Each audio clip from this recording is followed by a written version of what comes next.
Well, hey again, everyone. This is Bob from Hot Rock Central. And if you've been watching any of my other videos, you'll know that I just recently went off grid July 31st.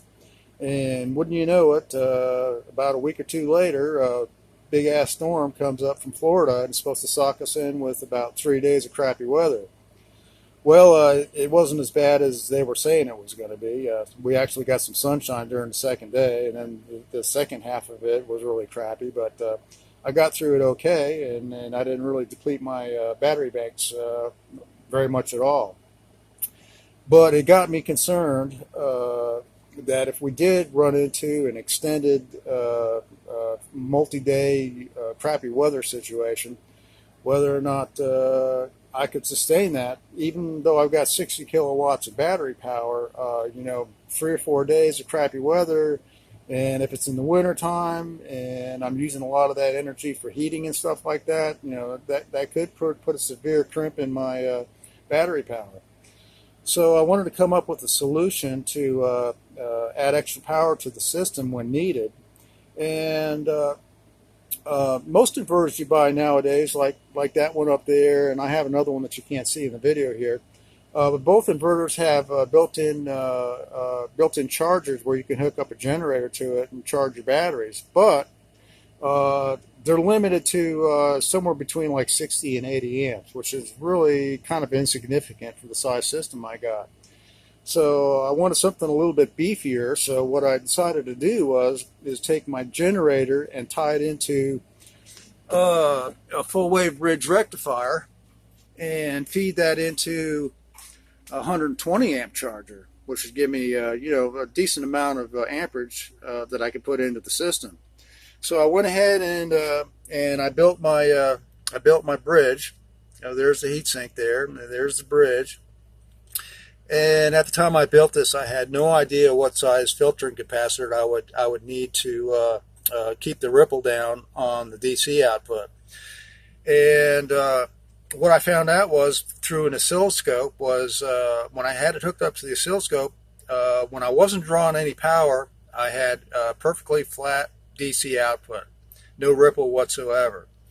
But then I noticed when I fired up the charger here, and it started drawing power, I started getting a tremendous amount of ripple from it.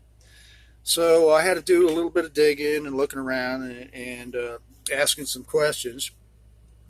And I found out that the way capacitors work, it depends as far as how good it handles the AC ripple coming out of the bridge.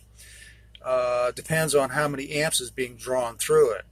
So what I found out is that this 2200 microfarad capacitor that I thought would be adequate to do the job was really way undersized, especially for drawing 30 amps through it. If I was to draw the full 30 amps off of my generator through that bridge there, I would get a ripple of 133 volts coming out of that capacitor.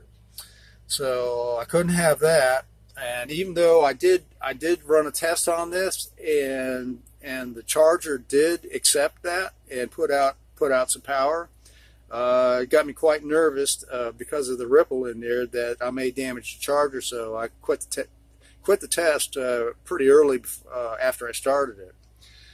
So what I found out was for me to get a reasonably low ripple, I'd have to increase my capacitance from this 2200 microfarad capacitor up to 50,000 microfarads.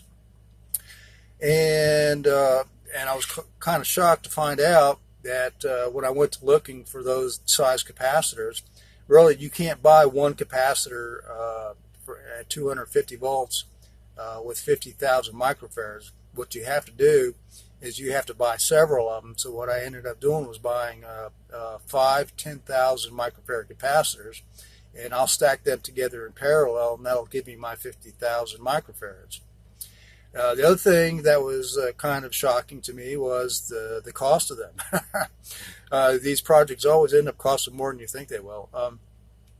10,000 microfarad capacitor for 250 volts runs about $40+, somewhere around $45 per capacitor. So I had to buy 5 of them, so that was about 200 bucks I had to spend on capacitors. And supposedly, once I get those in there, if I try to draw 30 amps from that bridge there, I should get no more than a 5-volt ripple.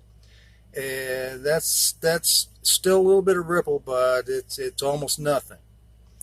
So, anyways, for those of you who are trying alternative ways of charging your batteries with a generator, this is one way you can do it, and I hope the information that I found out for you about this will help you out and be useful for you. So, anyways, thanks for watching. Catch you on the next one.